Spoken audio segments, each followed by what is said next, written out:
जय हिंद, जय जवान, जय किसान। मेरा नाम है राहुल जवान। मेरे पास आज हरियाणा से आए हैं कुछ किसान भाई। हरियाणा के 2-3 जिलों से हैं, पानीपत से हैं, करनाल से हैं। एक परिचय कराते हैं, उसके बाद चौपाल शुरू करते हैं। भैया नमस्ते, जय हिंद। जय हिंद, नमस्कार। आपका नाम? मेरा नाम अजय है। मैं पानीपत के गांव ब्राह्मण माजरा से आया हूं जी। और नेचुरल फार्मिंग, केमिकल मुक्त जो खेती है उसके बारे में जानकारी लेने के लिए आज हम बहुत राहुल बढ़िया। चौहान जी के पास आए हैं। धन्यवाद। ऐसा जो यंग ब्लड आता है तो बड़ा खुशी होती है कि इन बालकों के हाथ में भविष्य है। अपना टाइम तो निकल लिया जी भैया। नमस्कार जी, मेरा नाम रुपेश कुमार, डिस्ट्रिक्ट पानीपत, हरियाणा से मैं राहुल जवान जी के पास नेचुरल फार्मिंग के बारे में थोड़ा ज्ञान लेने आया हूँ। बहुत बढ़िया, आपका बहुत बहुत धन्यवाद। जय हिंद किसान साथियों, मेरा नाम सचिन जागलान है। मैं गांव ब्राह्मण माजरा, जिला पानीपत से।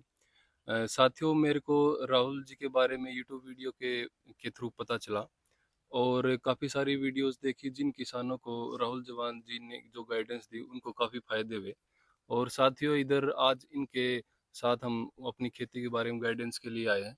और जो कोर में जो आज मैं जानने आया हूँ राहुल जी से, वो जो कल्चर प्रोवाइड करते हैं उनके बारे में अभी डिटेल में बात करेंगे और आप लोग वीडियो देखते रहना आगे। नमस्कार सर, मेरा नाम रामजाल, गांव दादूपुर, जिला करनाल से आए हैं जी। हम नेचुरल फार्मिंग के बारे में राहुल जवान से मीटिंग करने के लिए आए हैं जी। धन्यवाद साहब। धन्यवाद। मेरा नाम राजकुमार, गांव दादूपुर, करनाल डिस्ट्रिक्ट, हरियाणा से आए हैं जी। हम भी जी भट्ठी खाद तो माना बनाया जी, 15-16 किले में घेरा है। तो अगर नेचुरल जो रिजल्ट आया उसमें कुछ? हाँ, बढ़िया रिजल्ट आया जी। और जो अब जो कल्चर है नहीं, उन कल्चर के बारे में। हाँ, शुरुआत कैसे करनी है अब? हाँ, कल्चर की शुरुआत कैसे करनी हाँ, है। स्टार्ट मतलब खेती शुरू कैसे करें? हाँ, अब हमने ट्राई करके देख लिया, हाँ जी, हाँ जी, अब आ गए, मतलब एंगेजमेंट हो गई। अब भाई शादी करनी है, आगे की बात करो। हाँ जी, वो वाला पूरा सेटअप ठीक है। हाँ जी, हाँ जी। नमस्कार जी, मेरा नाम कंवरपाल, मैं डिस्ट्रिक्ट सहारनपुर से आया हूँ। राहुल भाई से नेचुरल खेती के बारे में जानकारी हेतु आए हैं। धन्यवाद साहब। अच्छा, आपका सहारनपुर है, कौन सी तहसील है अपनी? हाँ, नकुड़ में तो बहुत सारे किसान हैं। नमस्कार जी, मेरा नाम यशपाल, गांव दादूपुर, जिला करनाल। और आज राहुल भाई से जैर मुक्त खेती, नेचुरल खेती कैसे होती है उसके बारे में, शुरुआत कैसे करें, इसकी जानकारी लेने आए। धन्यवाद। नमस्ते सर, मैं ओमवीर सिंह, गांव फलसंती, जिला बिजनौर। मैं राहुल जवान सर के साथ पिछले 2 वर्षों से अपनी खेती कर रहा हूं और आज मैं कुछ और अधिक सीखने के लिए सर के पास आया हूं। अभी तक के कैसे परिणाम है अभी हर तक चीज के? बहुत अच्छे परिणाम हैं। आपके भूमित्र, भू प्रहरी, गन्ना गुरु, मैंने सारे ही प्रोडक्ट यूज किए हैं और अद्भुत परिणाम है। चलो, ये चाहिए किसान से। सभी किसान भाइयों को मेरा राम राम। मैं अनुज चौधरी, ग्राम घोसपुर टोपरी, जिला बिजनौर, यूपी से। मैं सर के साथ में 2 साल से जुड़ा हुआ हूँ और काफ़ी अच्छे परिणाम आ रहे हैं। मैंने इनका भू प्रहरी और भूमित्र यूज़ किया है। इनका वर्मी कंपोस्ट का भी काम है और हमारा वर्मी कंपोस्ट का काम भी है, जिसमें जो है हमारी खेती की लागत बहुत कम हो गई है। हम उसी में मिला के ये जो माइक्रोन्यूट्रिएंट्स हैं ये डालते हैं अपना माइक्रो ऑर्गेनिज्म में, तो बहुत अच्छा परिणाम आ रहा है इनसे। हाँ, 1-2 क्वेश्चन है जो अपने पहले वीडियो हाँ, आराम से पूछो आप। तो राहुल जी, जैसे जो आपका कल्चर प्रोवाइड करते हो भूमित्र और भू प्रहरी, हम लोगों को वो तो पता है जैसे जीवामृत कैसे बनता है और जो भी किसान अपने खेत में करता है। मेरी ज़्यादा जो रुचि है कि जो कल्चर हमको प्रोवाइड करते हैं ये लैब में कैसे बनता है, और लैब में बनता है कहाँ, कैसे बनता है? इसको जमीन से आइसोलेट किया जाता है, मिट्टी से। मिट्टी से। इनमें कुछ भी ऐसा नहीं है जो आदमी बना रहा है, आदमी इसको प्यूरिफाई कर रहा है। जैसे जमीन से लिए, जमीन से लिए, मिट्टी से, लेकिन मिट्टी से भी कहाँ से लिए वो मायने रखता है। हाँ, वो भी मायने। तो हम लोग जो लेके आते हैं वो नेचुरल मिट्टी से लेके आते हैं और अलग अलग प्रकार की मिट्टियों से लेके आते हैं। पूरे देश की या स्पेसिफिक? पूरे देश की अलग अलग मिट्टियों से, जगह से इकट्ठा। इसमें बहुत सारे भ्रम हैं। कोई बोलता है उसी जगह की होनी चाहिए तो ज्यादा काम करेगी, ये वो, बट मुझे ऐसा पर्सनली लगा नहीं। बेबाक अंदाज में बोलता हूँ, साफ सुथरा कहना, सुखी रहना। तो हम लोग इसको लेके आते हैं। ये लाइफोलाइज तरीके से हम लोग इसको बनाते हैं। लाइफोलाइज एक टेक्नोलॉजी होती है, लाइफोलाइज। ये टेक्नोलॉजी सबसे हाईटेक टेक्नोलॉजी है इनकी। इसी वजह से ये कैप्सूल में आता है, और वरना तो इसको बोतल में या जर्किन में देना पड़ता है आपको, या पाउडर फॉर्म में देना पड़ता है। उसमें होता क्या है कि आप मिट्टी से लाए, आपने आइसोलेट किए, इसमें पैथोजेंस को आउट किया जाता है। केवल जो ट्राइकोडर्मा की भी 2000 स्पेसीज हैं, पता है आपको? लेकिन हमें 2 चाहिए होती हैं, हर्जिनियम और विरिडी। बाकी 1998 में बाहर उनको छांट के बाहर निकालना, ये साइंटिस्टों का काम है, ये मैं नहीं करता। उसमें जो माइक्रोबायोलॉजिस्ट हैं उनकी ड्यूटियां हैं, हर जगह हर लैब में उन्हीं का रोल है। तो कहाँ कहाँ पे है जी अपनी जो लैब जहाँ पे बनता है? ये मैं बताता हूँ आपको। हम्म, तो ये आपने लिया, हम्म, लेकर के इसको आपने आइसोलेट किया, आइसोलेट करने के बाद ये हमने निकाल करके और लाइफोलाइज मशीन में लेके आए लिक्विड के रूप में। उससे पहले लाइफोलाइज जो टेक्निक है उससे पहले भी किसी मशीन से हाँ पास हाँ, करा? पूरी प्रक्रिया 8 दिन की होती है, हम्म, पूरा लैब में रखा जाता है। ये हम्म, पूरा स्पेसिफिकेशन तो मैं आपको नहीं दे सकता, बिकॉज पब्लिकली ओपन हाँ, करना इसका अलाउ नहीं है, जी जी जी, ना मेरी टीम की तरफ से है ना हम्म, कोई भी इसको। बस आपके लिए जितना जरूरी है मैं उतना बता सकता हूँ। ठीक, जरूरी ये है कि लैब में एक विशेष स्थान में बनता है, हम्म, वहां से इसकी कई सारी प्रक्रियाएं होती हैं। 7-8 दिन के दौरान इनको मीडिया दिया जाता है, हम्म, उसके बाद इनको मीडिया पे ग्रो किया जाता है। जी, इसमें स्लाइड खराब भी होती हैं, उनको हटाया भी जाता है, फिर अच्छी भी होती हैं। हम्म, फिर ग्रो करने के बाद इनको लिक्विड में कन्वर्ट किया जाता है, लिक्विड में कन्वर्ट करने के बाद इसको लाइफोलाइज मशीन में लाया जाता है। जब इस कैप्सूल बन, वहां पे इसको -40 से लेकर -80 तक हम्म, फ्रीज किया जाता है, इस पानी को, बैक्टीरिया वाले पानी को, हम्म, फंगस वाले पानी को। उसके बाद इसमें बिना उसको पिघलाए बर्फ से एक झटके के अंदर 1 सेकंड के अंदर भाप बनाने की जो प्रक्रिया है उसको लाइफोलाइज बोलते हैं। अच्छा, एक शॉट के अंदर उसको एकदम वो पाउडर बना देता है, हम्म, और फिर ये हो गए आपके फ्रीज। सूक्ष्म जीव जो, हाँ, अब इनको उठा करके मीडिया के साथ मिला के दे दो और साथ में कैप्सूल में भरो। ये जब तक एक्टिव नहीं होंगे जब तक इनको पानी नहीं मिलेगा और फूड नहीं मिलेगा। अच्छा, जैसे इसलिए, कुंभकर्ण सोता था कि खिलाया जाएगा, सोया जाएगा, खाया जाएगा, सोया जाएगा, लेकिन करेगा कुछ नहीं। हम्म, जब हिलाएंगे तभी जाकर के तबाही मचाएगा। हम्म, जैसे ही आप इसको ड्रम में डालते हैं हम्म, और फूड देते हैं, आलू के अंदर बहुत ज्यादा फूड है, सबसे बेस्ट, स्टार्च, हाँ, हाँ, और गुड़। हम्म, तो जब ये सारा भोजन इसको मिलता है तो फिर ये बहुत जबरदस्त शानदार तरीके से ग्रो होते हैं। हम्म, इनमें इतनी पावर है, हम्म, इनमें क्या हर किसी में है, लेकिन हमें पता ही नहीं क्या, चलो वो एक अलग विषय है, बट बताना चाहिए था। हम्म, दुनिया में हर प्रकार की फंगस और बैक्टीरिया को मल्टीप्लाई रीमल्टीप्लाई किया जा सकता है, बशर्ते आपका जो मदर कल्चर है वो बहुत सुरक्षित और बहुत सही तरीके से रखा हुआ हो। ठीक, हमें कैसे कहा गया है कि आप लो 20 लीटर के 200 लीटर के ड्रम में डालो, फिर 20 लीटर बच जाए, फिर पानी मिला दो। यार पानी में भी तो पैथोजेंस हैं, ऑलरेडी इसमें कीड़े मक्खी मच्छर पड़े हैं, तो 5वीं 6ठी 7वीं बार जब ये चलेगा तो कुछ होगा नहीं उसके अंदर, कल्चर के अंदर। तो ये तरीके से हमारे ये बनाए हुए हैं। तो इसको, इनमें कैटेगरीज बांटी हुई हैं। हम्म, एक में ट्राइकोडर्मा हर्जिनियम और विरिडी को रखा गया है, हम्म, दूसरे वाले में सुडोमोनास और बेसिलस सबटिलिस को रखा गया है। इनके क्या क्या काम है मैं कई वीडियो में बता चुका हाँ हूँ। हाँ, बता रहे, तीसरे में पीएमएलएस निमेटोड, नेमेटोड, चौथे में बिबेरिया बिबेरिया बेसियाना, बेसियाना, मेटारिजम सोप्ले, वर्टिसिलम लकानी और बेसिलस थोरेंजिसिस। हम्म, इनके बाहर इस दुनिया की कोई बीमारी नहीं है। ये जो हम्म, मैंने नाम लिए हैं, फंगस के जो, समस्त दुनिया की बीमारी पूरे जहां तक भी धरती बनी है हम्म, और जहां तक भी एग्रीकल्चर हो रही है, हम्म, यही सबसे अच्छा और सही सटीक तरीका है जो आज के दौर में हमें चाहिए। भाई इसके साथ में भूमित्र बना दिया, उसमें सारे बैक्टीरिया हैं, तो हम्म, बैक्टीरिया कुल के सब एक साथ रह सकते हैं। जैसे हम सब मनुष्य कुल के हैं तो हम एक साथ बैठे हैं, हम्म, हमारे बीच में भैंस आ जाएगी तो हम उसको एक तरफ कर देंगे, हम्म, लेकिन भैंस को भी साथ बैठाएंगे तो कहीं पूंछ मारेगी, इनके गोबर करेगी, ऐसे करके इनकी कैटेगरीज बांट दी। उसमें नाइट्रोजन के 4 बैक्टीरिया हैं। भाई कोई गन्ना बो रहा है, कोई गेहूं बो रहा है, कोई सब्जी लगा रहा है, किसी का आम का बगीचा है, हम्म, ये भाई दाल की खेती करता है। हम्म, अब इन चारों को नाइट्रोजन देने वाला बैक्टीरिया तो चाहिए। हाँ, अब या तो इनको अलग अलग बेवकूफ बनाओ, अलग अलग बेच के, जो हो रहा है, हम्म, या इनको एक में ही दे दो, एक में काम हो जाएगा। तो जब किसान का काम 1 रुपए में हो रहा है तो उस काम को 500 रुपए में क्यों करवाना। और हम उसे कर सकते हैं, हमारा घर भी चल सकता है, आपका घर भी चल सकता है। तो वसुधैव कुटुंबकम वाले में हिसाब में चलो ना, सबका, लोगों का भला करके चलो। हम्म, तो ये उसमें हमने नाइट्रोजन के 4 दे दिए, हम्म, एक फास्फोरस का दे दिया, एक पोटास का दे दिया, हम्म, एक जिंक का दे दिया, एक सल्फर का, डिकम्पोजर का। वो कॉन्सेप्ट एक है। अब इन्हें मल्टीप्लाई करके अपने खेतों में चला जाओ। आप 1 एकड़ की खेती करते हो, ये भाई 100 एकड़ की खेती करते हो, एक ही किट लेनी है। किसी वजह से ऐसा भी है कि आपके पास 5 किल्ले हैं, इनके पास 6 किल्ले, इनके पास 7 किल्ले, इनके पास 3 किल्ले, 4 आदमी मिलके चारों मंगवा लो, एक के घर पे रख लो, ले जाते रहो, बनाते रहो।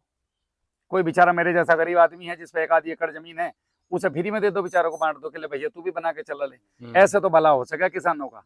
अगर मैं वाली बात हो गई फिर भला नहीं होने का। सही है। तो राहुल भाई, जैसे किसान इस कल्चर को फंगस को और हम जीवाणु को खेत में चलाते हैं।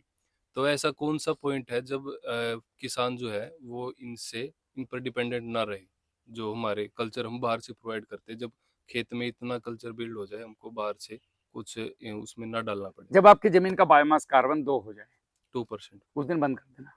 अब जैसे मैं आपको अपना एग्जांपल देता लेकिन हूँ। बाहर से कोई भी फंगिसाइड, हम्म, कोई भी कीटनाशक नहीं डालना, बस इनका फूड देते रहे। इनका फूड क्या है? आपकी जमीन का कूड़ा कचरा, ये जो पड़ा ना, ये इनका फूड है। बायोमास।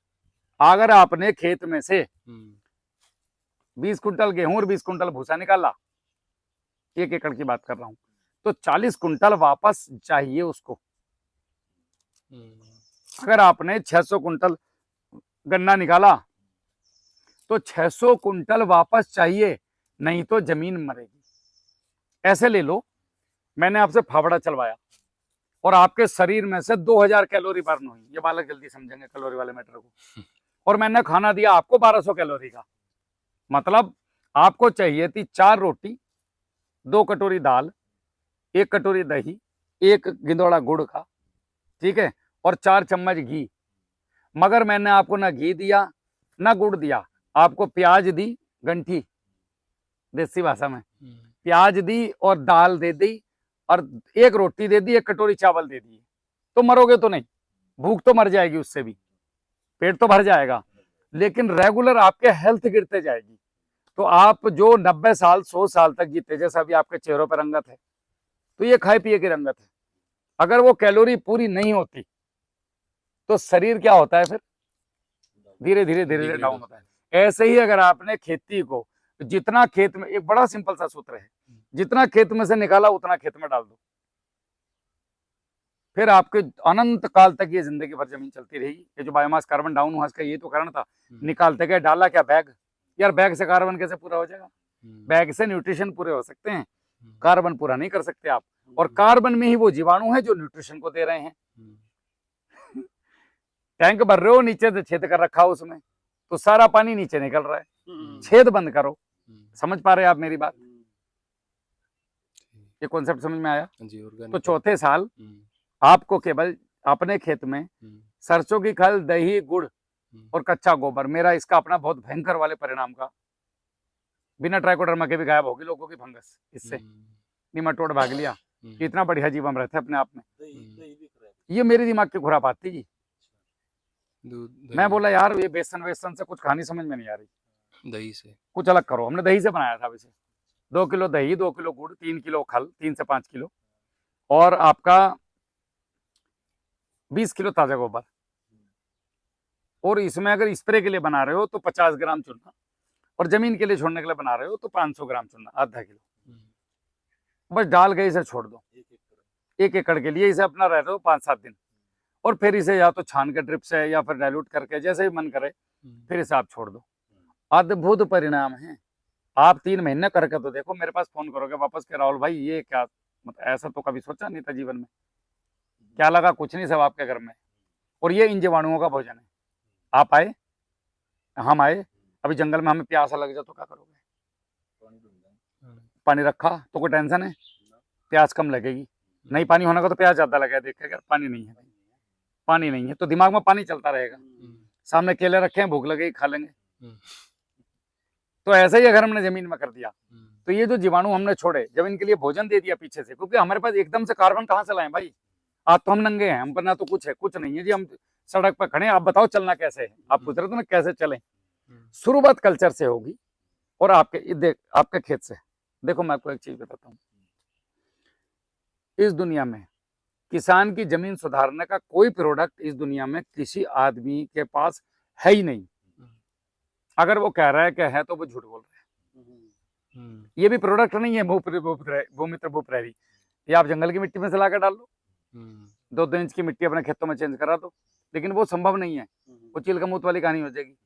ना नौमन तेल होने का, ना मीरा नाचने की। किसानों को इतना मुश्किल काम बता दो, वो बाद में कहेगा तुम अपने प्रोडक्ट दे दो। तो मैं तो इसीलिए कहता हूँ कि फ्री बांटो लोगों को।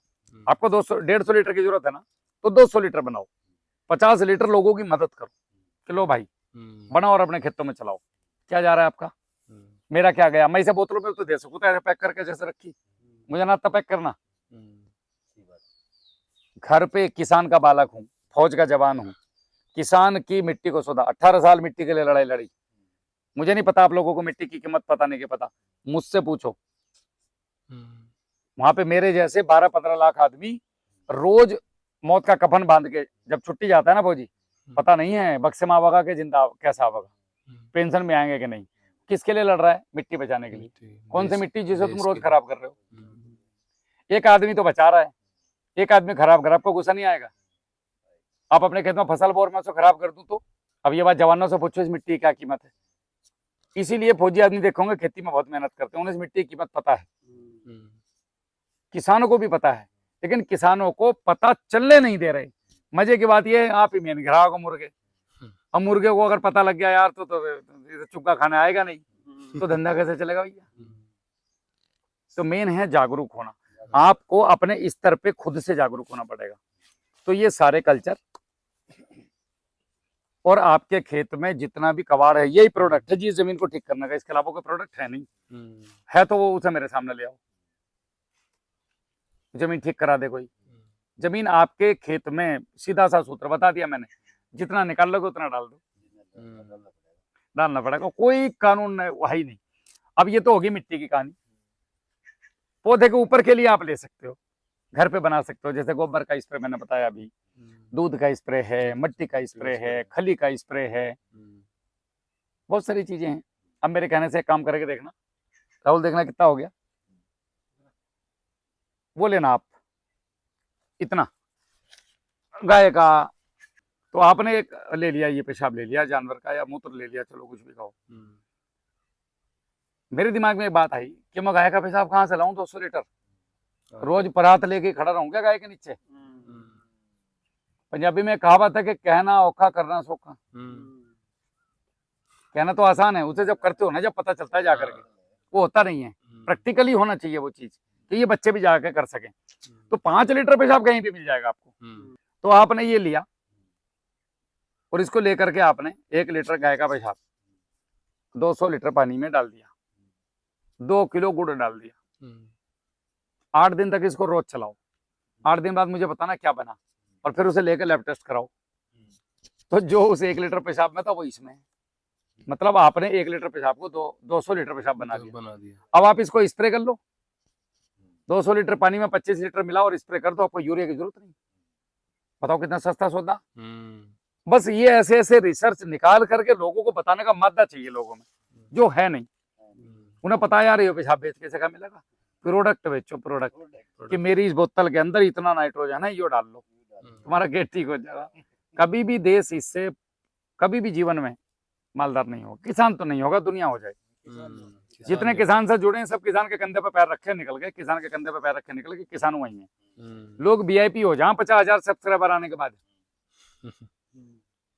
और जितने साल हमें लगातार हो गए, फोन भी आप लोगों से फोन भी करते होंगे कुछ, फोन भी, रिप्लाई भी, मीटिंग भी, मिलना भी कर नहीं पाते लोग उतना। देशभक्ति की बहुत बड़ी कमी है हमारे देश में, गरीब हैं लोग यहाँ, देशभक्ति नहीं है उनके पास।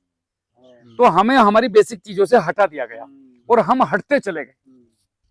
तो यार लोग क्या कहेंगे, लोग क्या कहेंगे? ये 4 आदमी कुछ नहीं कहते, जिन 4 आदमी से जीवन भर डरते हो ना, ये 4 आदमी तुम्हारी 13वीं माँ का ये बोलते हैं कि यार पूरी तो ठीक है, गोभी में नमक ज्यादा है।